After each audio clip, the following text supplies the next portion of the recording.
Hey, what's everybody? PHArtist4 here, and I'm back for another guide video. This time we'll be talking about Roaring Moon, as aka I want to call this thing Dark Moon so many times, but it's not Dark Moon, it is called Roaring Moon.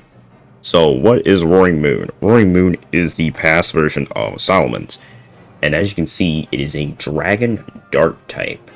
With Protosynthesis, obviously, it's always going to have that ability, nothing else. And then it also, oh my gosh, I can't speak. It raises, Photosynthesis will raise its highest stat in harsh sunlight or boost energy, so literally whatever you have boosted EV wise, because EVs do count for the boosted stat. So if you have higher speed, it'll boost up the speed, it'll boost the speed up. If it has higher attack, it will boost the attack, HP, special defense, so on and so forth. Speaking of stats, let's take a look at this thing's stats. HP, phenomenal. Attack, crazy. Defense, whatever. Special attack, don't need it. Special defense, great. You can actually take one hit. You can actually take a few hits. Not from Fairy. It has that 4 times weakness Fairy because it's Dragon Dart, but if you Terra Steel this thing, it will be fine. That Fairy type weakness is gone. Speed, it really is fast. This thing is crazy. Just having a base attack stat of 139. Rivaling a lot of Pokemon. Not kidding. It's very, very crazy, but all into the typing as well. It is weak to ice. It is weak to fighting because of the dark. It has the bug weakness because of the dark.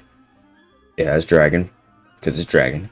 Then the fairy, obvious. That's gonna be obvious with the typing it has. So let's take a look at some of the moves it can learn. This thing has a good giant move pool. It gets moves like Dragon Claws and Headbutt, Flamethrower, Dragon Dance. It does get D-Dance, which is really good. It gets Throat Chop, which Throat Chop does. Pretty much it stops any Pokemon from using sound-based moves, which is awesome because a lot of Pokemon use sound-based moves. Boom Burst is one. Hyper Voice is a big one, stopping Sylveon. That is really good. Just being able to stop Sylveon as a whole is good. It gets also stuff like Break Swipe, which is a physical Dragon type move that always lowers the attack by 1 stage, which I'm going to be using that for the VTC. It also gets Jaw Lock, locking the Pokemon in, which is also cool. Scale Shot too is a physical move that raises speed and lowers your defenses, I believe. Then it gets Sunny Day as well to set up its Photosynthesis.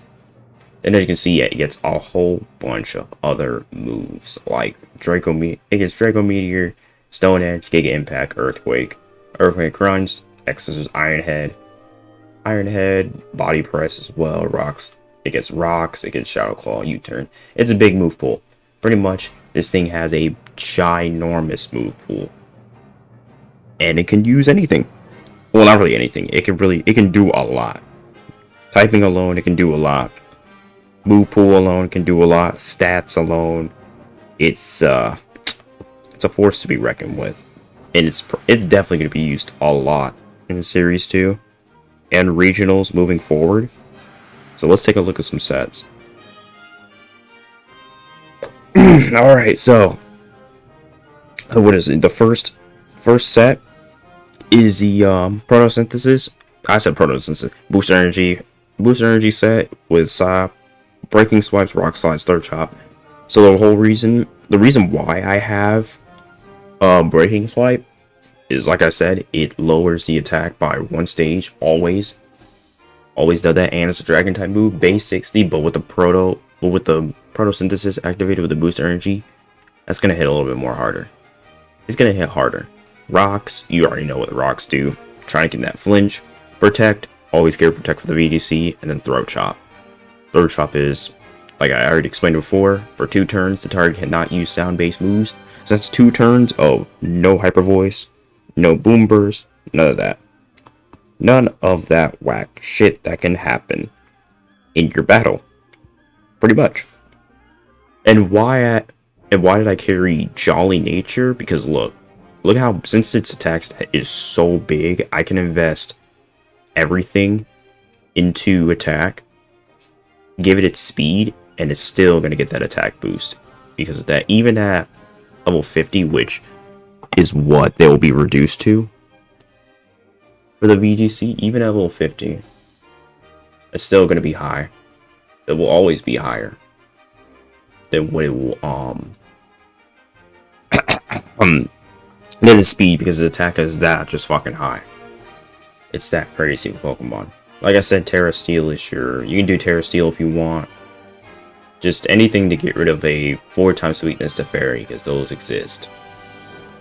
So Steel is like your best bet, to be honest, because it literally just protects you from the bug. Like, it protects you from what, the ice typing, protects you from the bug typing, protects you from the dragons, protects you from the fairy. It literally gets rid of 1, 2, 3, 4. It gets rid of 4 weaknesses, but you still have a fighting weakness. And then you get a ground weakness. So that's all you get. You get a no, that's not all you get. You get a fighting, ground, and fire weakness. That's all you really get.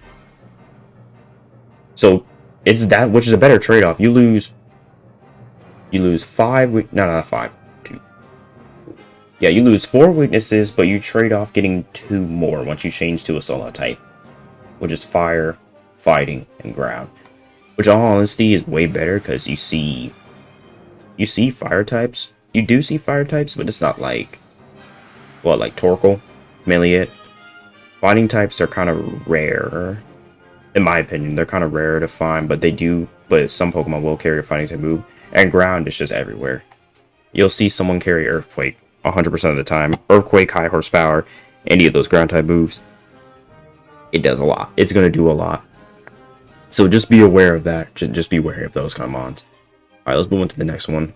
The next one is a Agua Berry with a Earthquake, Break and Swipe, Tailwind, and Protect. This is pretty much a Tailwinding set. I didn't put the EVs on here. I don't know why, but okay. Okay, didn't do the EVs. Well, I'm doing them right now. But this is a Tailwinding set with Earthquake, Break and Swipe, Protect, Tailwind. Like I literally just said that. The whole point of this one is to set up Tailwind and maybe have like a Torkoal on the side to set up your Photosynthesis. You want at least some kind of Sunny Day setter to set up Photosynthesis. Or if they have a Sunny Dayer, then that'd be perfect for you as well. But the whole gist is to set up Tailwind, Breaking Swipe to lower attack, or EQ their side.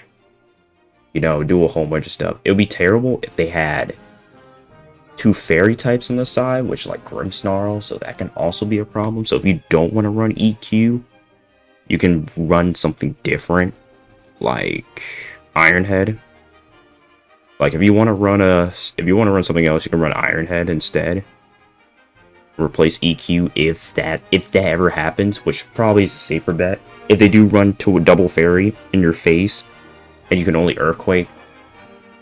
So yeah. I have Terra Flying on it. Just I don't know. I just kind of put it on there.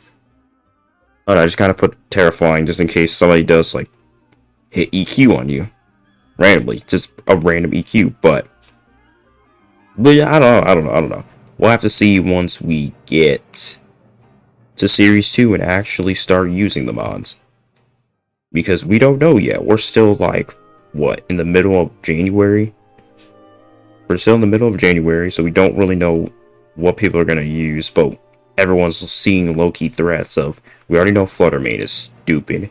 We already know Roaring Moon is god tier. And most of the Iron Hands is stupid as well. So we're pretty much, we're just like, yeah. Trying to figure out who's threats and who's not. Who's stupid and who's going to be underwhelming. Sandy Shocks, probably. Sandy Shocks. That's 1. Screamtail's kind of 2 one-dimensional. I don't know, but we'll see. We'll see. And then the next one we have is...